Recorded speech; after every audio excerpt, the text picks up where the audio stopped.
Hi everyone, my name is Stephanie and this is Chelsea. We are the co-founders of CS Planners, and today we have Jessica Morrison. Jessica Morrison comes to us as a branding expert.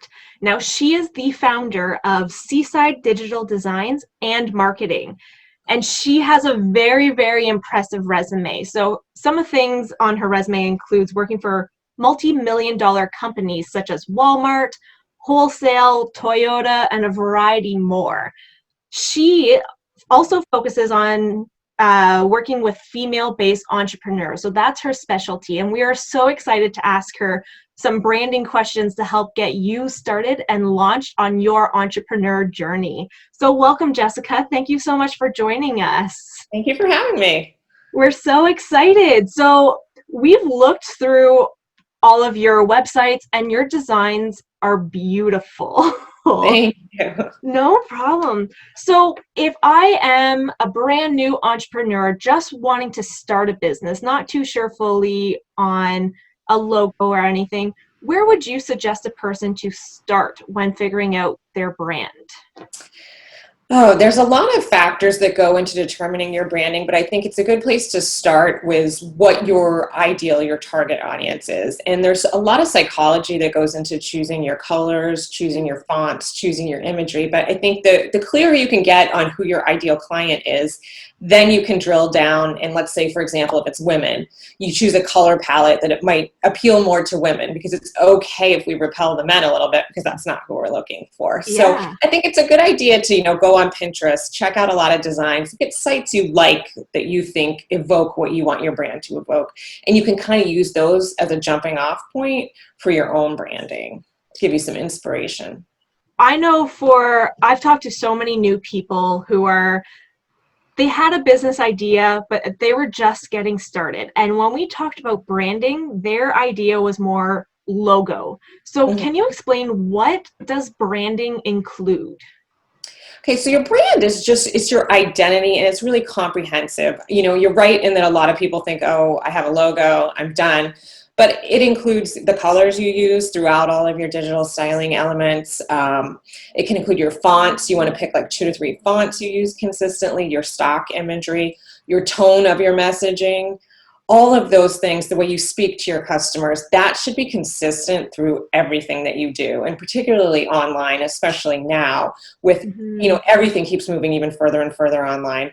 And you want to make sure that each time your potential customer interacts with your brand, that there's the same feel, which helps you develop that like, know, and trust factor. And consistent digital branding helps you get there faster than, if a customer comes and your website looks one way and your social media feed looks another, they end up getting confused on that buyer's journey, and they're sort of like not sure if they're in the right place. They're kind of thinking things are a little bit disjointed. So it's kind of putting your best digital footprint forward in a consistent way. Yeah. Oh, that's amazing. That's amazing. What do you find are the common problems that you have in terms of branding, and how do you help them with that?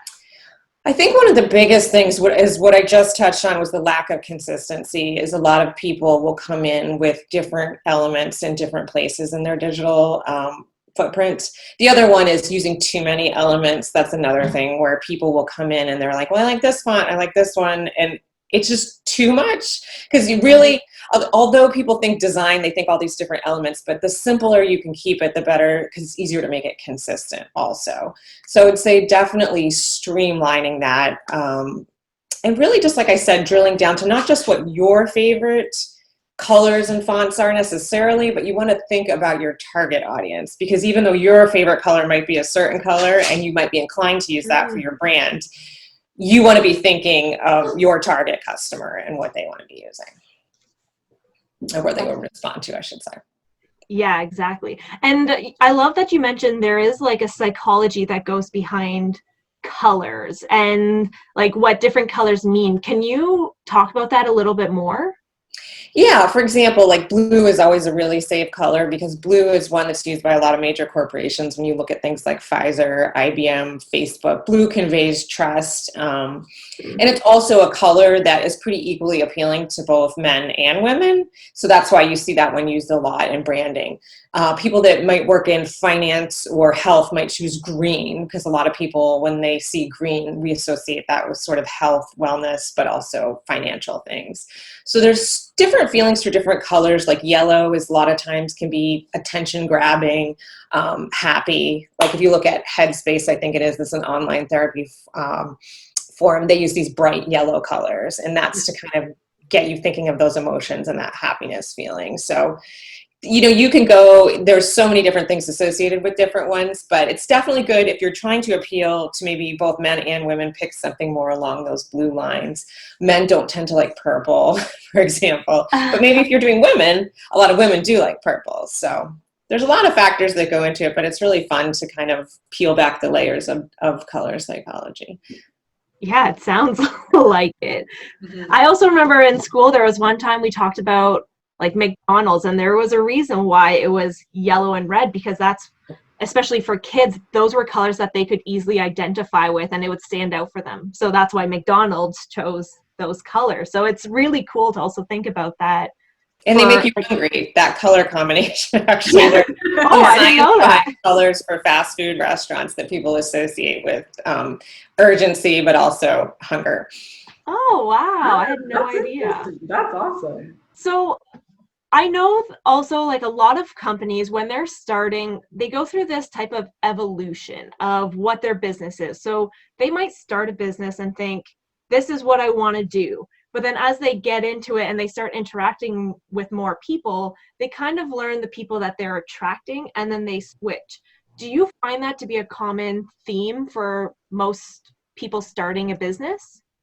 Yeah, I think a lot of people, you know, are afraid to kind of specialize maybe and niche down, which it's kind of counterintuitive, but it makes it a lot easier to do your branding when you have a smaller segment that you're trying to appeal to, because you're not trying to appeal to everyone. So it makes it clear where you should be marketing, who you should be marketing to. It can make your job a lot easier. So I definitely think that's kind of an intuitive process that a lot of entrepreneurs, at first, you want to take everything that comes your way, but then you learn that maybe your skill set or your interest lies with a more specific group of those people. And so the way it works with branding is you can still keep that branding. You might just hone that down even further. And you don't need to rebrand, you know, unless you're changing your industry or your whole thing completely. You get traction from having that consistent brand. So the more that you can keep that common, even though you may change what you're offering, it's not changing the underlying mission and that like, know, and trust factor that you have with your brand. That's really cool. That's awesome. Yeah, you want to avoid rebranding. You know, some people are like, I call them serial rebranders because they're constantly changing things. You know, they just see something and they think, oh, I want to look like this site. But the problem with that is it takes a lot of seeing the same thing over and over again for you to develop that. So each time you change that up, you're kind of undoing the work that you did before. And I think it is also very common for new businesses to see something that they like and be like, I want to be like this, and kind of embody that. But I feel like with brand, you're not wanting to be like other people. You want to make your own identity and make yourself stand out. Is that right? Right. You want to be true to who you're trying to attract. And sure, that is a jump that you take because you will not attract everyone. But the whole point is that's so much easier because you're going after a smaller segment of that giant population. So you're basically bringing those people who you really want to work with to you and sending the other people who might not be a great fit away. That's awesome. Yeah, exactly. So those that are new out there, what would you say would be for those that are just starting their business, what would be the first thing or first step that you would recommend for those just starting out?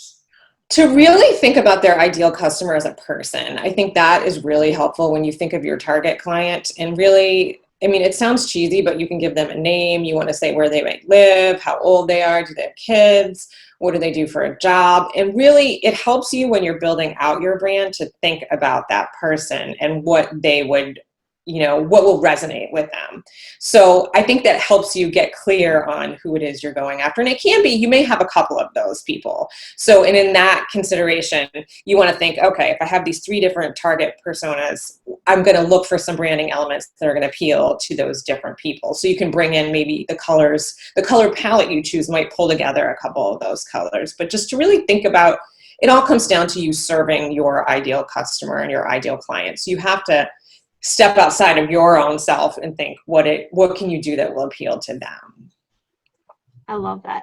And you don't just do branding, you also do marketing as well. So once people have established their brand, so they have their logo, they have their colors, they have their fonts, what would you say are the next steps to getting their information out there? I think it's seeing where your people are. So when we're talking about online marketing, you don't need to be on every social media platform. You need to go where your people are hanging out. So it may depend on what you're selling, who your target audience is. If you have an older audience, they're probably on Facebook. You don't really need to spend a ton of time on Instagram or Snapchat or any of these other platforms, because it just it takes too much time and it will dilute your efforts and your messaging. You're much better off going after where the majority of your people are. So it helps you from getting overwhelmed too, because I think a lot of new entrepreneurs think, oh, I have to put up a profile here, I gotta be here, I gotta be here. You'll burn yourself out that way. So the more that you can pick one to start with and do that one really well, I think gives you the confidence and lets you know if you're on the right track so you can adjust your marketing. That's great. And say, for example, there's a company that maybe they weren't online. They had a physical store. They had like a surrounding. So they didn't really focus too much on the online section. What would you say for those businesses that have established themselves being physical, that are just trying to get online and they don't really know where a majority of their people come from? Well, the first step then would be to look at your website analytics and to have a website. This is a question I get a lot from brick and mortar businesses too. Well, I have I already have a following, or all my business is referral based. Well, people still, like 80%, I think is the most recent statistic. It might even be higher. People will look up your business and Google it before they recommend.